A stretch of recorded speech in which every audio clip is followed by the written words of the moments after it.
Hey folks, today I wanted to do a quick video about how much land do you really need to homestead. And yeah, we'll kind of do a little bit of a walk and talk, and I'll kind of walk you through my homestead a little bit as we talk about it. So people often ask me, how much land do I need on a homestead? And I've put some videos out in the last little while about this Homestead Accelerator program we're doing, and let me make sure all those chickens got that feed. Yeah, they'll make their way over there. And every week we publish about at least 10 homesteads around the US where our clients ask us to look in. And we look at these areas, and then we publish A-rated properties, really good properties that are more or less turnkey. And a question that people always ask me, and that comes up in a lot of these homestead assessments when I'm evaluating property, is how much land do you actually need to do it all? So you want to raise some animals, you want to have, maybe you want to have some off-grid solar.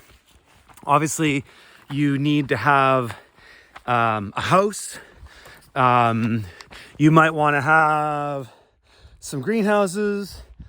You want to have some place to do firewood, to process firewood, to maybe have a wood boiler like we have here, whatever. How much land do you actually need?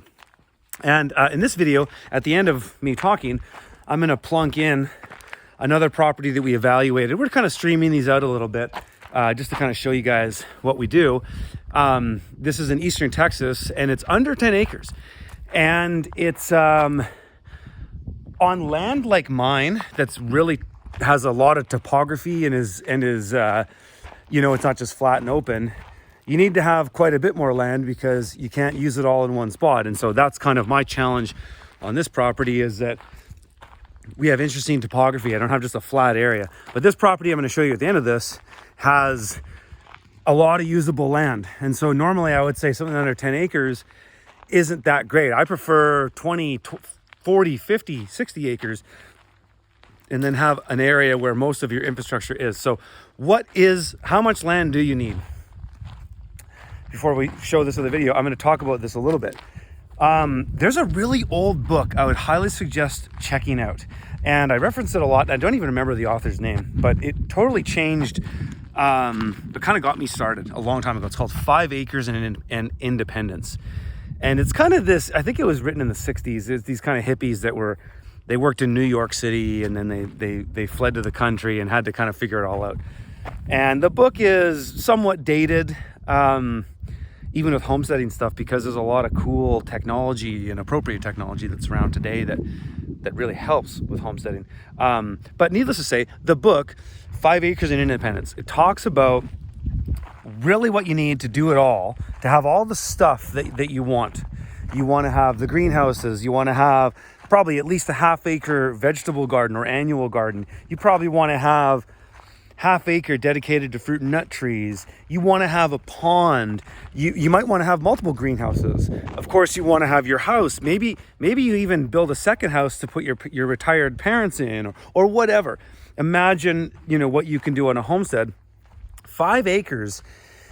And when I'm evaluating properties, I always look for that. And actually in pretty much, a lot of these property reviews I do, if it's a question is there enough, or here's an example of how it's great, or here's an example of how it isn't great, I always draw it out on Google Earth. I kind of just use the polygon tool and I'll draw out an area. Okay, 5 acres.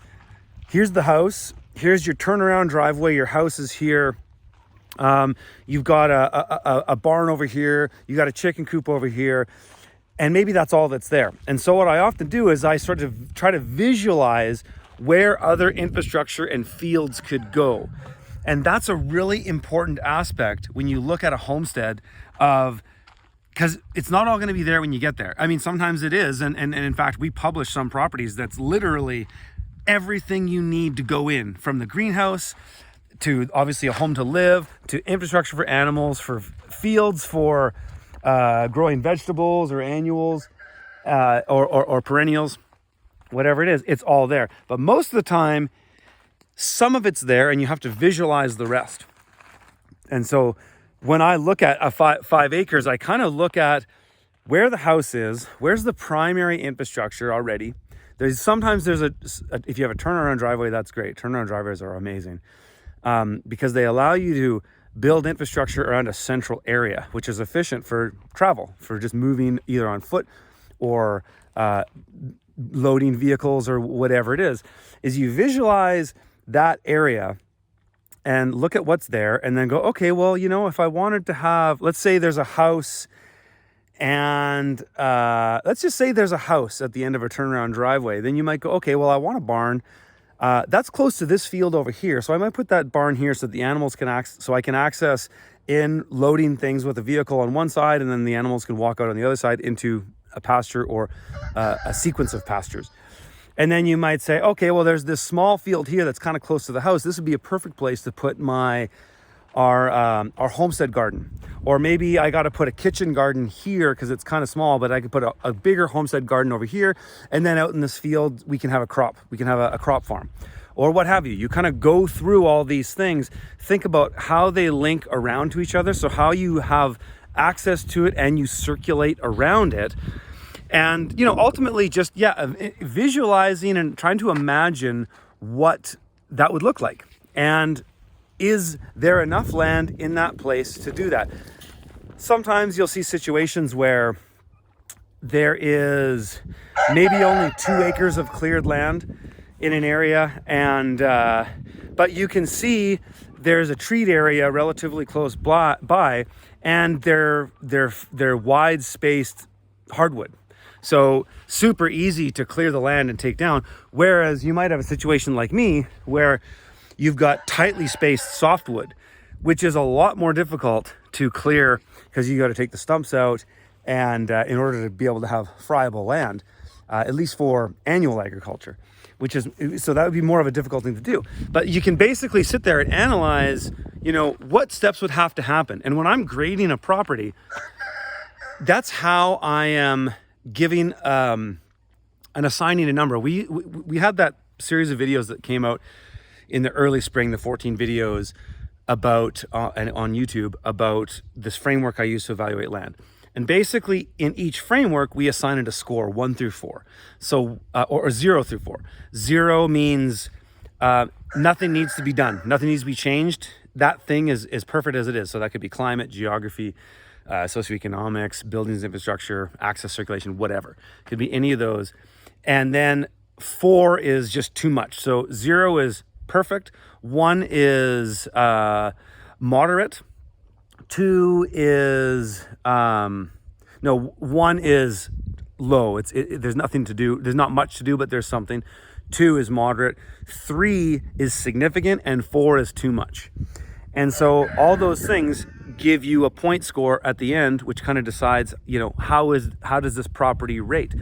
But when you're thinking about all these things and visualizing how a property could look, when you're looking at it as a listing, you need to think about, okay, if I want to add 3 acres and I want those 5 acres of core infrastructure, what do I have to do to get it?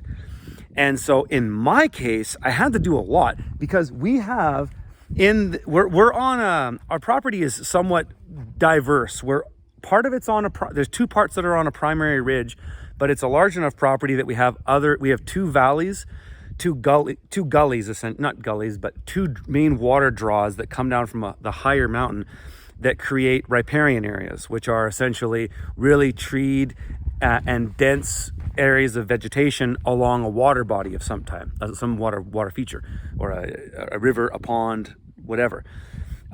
We have 2 of those. So we have this sort of diverse landscape, but in order for me to get those 5 acres, which I actually have about 8, I had to do a number of terracing. I had to do a big excavation to put that house in there. I'm still doing things down here because this is just building materials, but it'll all be landscaped once we finish the build. And I've done all kinds of work to just shape the landform on my property to make it to make it be what I want it to be. And my property, so when we evaluate properties at the accelerator, and same in the Finding the Perfect Homestead course, where I explain how to do all this, in the Homestead Accelerator, we just do it for you. But you have to go through each of these things and evaluate it based on what needs to be done. So, and we come up with an A property, which is, it's good to go. It's ready to go. There's most of what you need there. It's high valued. It's great. A B property, and it's a yes. A B property is a maybe. There's a lot there, but there's some work to be done. And the fact that it's B is represented by that I can look at my landform and go, okay, in order for me to get, I actually have about 5 acres. There's 8 acres of fence. I did this big fence in 8 acres. We're on 40. But I fenced in that 8 acres for our primary infrastructure to go. And then that keeps out all the big animals, including the bears, including deer, small animals like rabbits and skunks and things like that get through, but that's okay. But in order to get that 5 acres that I wanted, so I could have a variety of infrastructure, you know, we have the house that this place came with, which we've done nothing to except fix it up a bit inside, built that greenhouse, built that firewood shack, built this greenhouse, built that house around the corner. But every single place that one of those infrastructure pieces is sitting, there had to be a lot of groundwork done just to sit it there. So even this was the first garden terrace that I built, and I've kind of let this I haven't done much of this garden this season because I've got a lot of other space. I had to completely scrape, well, there wasn't much topsoil to begin with, but I scraped that off, and then I shaped the hardscape, moving rocks and things like that, piling rocks on the low side, bringing in the subsoil, shaping that, packing it with the tracks of my machine, then bringing in topsoil, putting drainage on the high side. It's quite a process. So when I was looking at my landform on my property, I recognized that there was a significant amount of resources that had to go in to get it to this place. But for me, in my context with what I wanted, it was a good trade-off. And so all these things just represent trade-offs. Just because you might rate or evaluate a property of yours and it shows up as a B property, it doesn't matter, because that number only represents resources that go into it. See, my property, now that I've done all this work, is heaven on earth. Like, look at our view, right? It's absolutely insane. The view from the house is even better.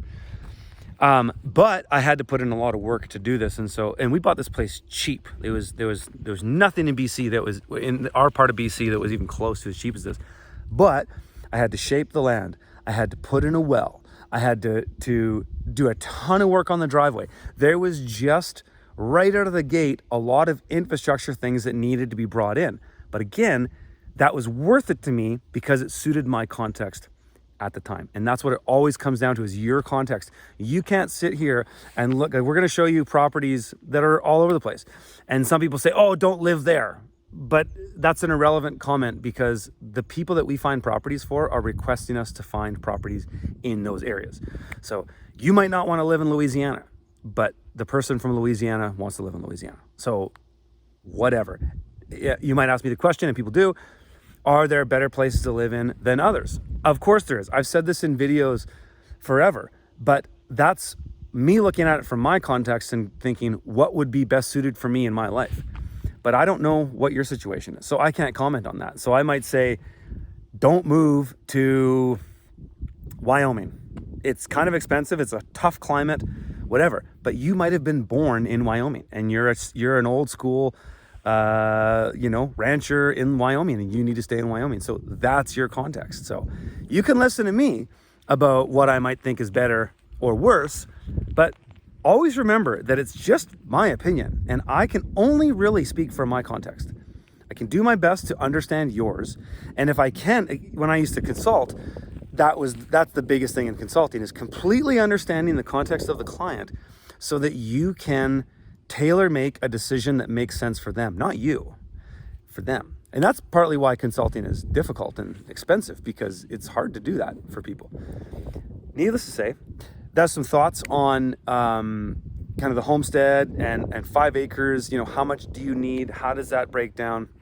I hope you guys enjoyed it. Now, check out this video. This is a place in Eastern Texas again. And this is a sample of some of the stuff we publish weekly at the Homestead Accelerator. And let me know what you think in the comments. If you want more information, just click around the video somewhere. There'll be a link to get you more information about it. All right, see you in the next one.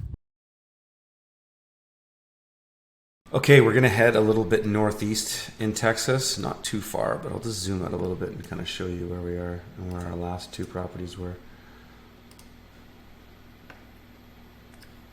So we're a bit more east into the greener area of Texas. This is really nice on the border of Louisiana, right across the river. And we got a neat, this listing is totally different. It's a way smaller land, or half the size, smaller house, half the price point. This will be kind of interesting to actually see what we can get here. So this climate zone is 8B, 194 growing days. So we actually get frost here. First frost is October 20th, though it's probably a lot later now. This data could be 10 years old. Last frost is March 30th. 5.9 miles an hour wind average, that's good. 55 inches of rain, that's good. No snow. There's a lake and well for water sources here. The median age is 41 and the median income is 40,000. So quite a bit different of an area, way more rural, way out of the metropolitan areas, which is great. Let's read here. Country living, 2-bedroom, 2.5 bath, nestled on 8.7 acres, and very private. Home is approximately 1,300 square feet and is 1.5 stories. Downstairs, you'll find an open living area with a family room and fireplace, kitchen, master bed and bath, laundry, and a half bath. Bedroom, bath, and loft are located upstairs. Beautiful front and back porches are ideal for watching deer and animals. Great 30 by 36 shop with a 10-foot door and 12-foot doors, minutes away from Toledo Bend Lake. Cool. Okay. Well built. Private drive. It's got the grid, it's got a heat pump. Yeah, it's a lot smaller of a home that we've been looking at, but that's okay. That might be all you need. Nice. Yeah, nice. Very dated kitchen. My goodness, I would update it for sure, but that's just me. But it's in good condition regardless. You can come in and use it. Chipped away baseboards, showing a little bit of wear and tear. You can see the beds, the furniture. There's some wear and tear on this property. A bit dirty. Yeah, really dated baseboards and trim.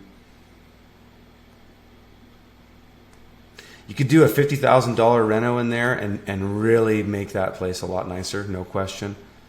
But there's land here, open, there's trees. I like that. Good access, circulation. Yeah, this is a great property for to be in Texas. I mean, yeah, you're way out of it though. I mean, that might be, you might spend more time in Mississippi. You might go for amenities or things that you need. You might go to some of these places in Mississippi, or Louisiana. Is it? Yeah, Louisiana. Cool. This is cool. This is like, wow, half the price. Yes, it's further out. Acreage is smaller, but you could do a lot on this land. There's lots of trees. There's lots of open area. You know, it's mostly open. I just want to find a better image. There we go. Look at that. Look at all that green. That's August. That's beautiful. But this image here serves a bit more utility for us evaluating what you could do with this land. So, yeah, there was a really grassy, right in front of the house. So the house faces south, which is good. And yeah, so this is all an open grassy area now. This is a dated photo, but it's also in January. But we can see here that we can use a lot of this land for gardening, no problem. I'll go around the house.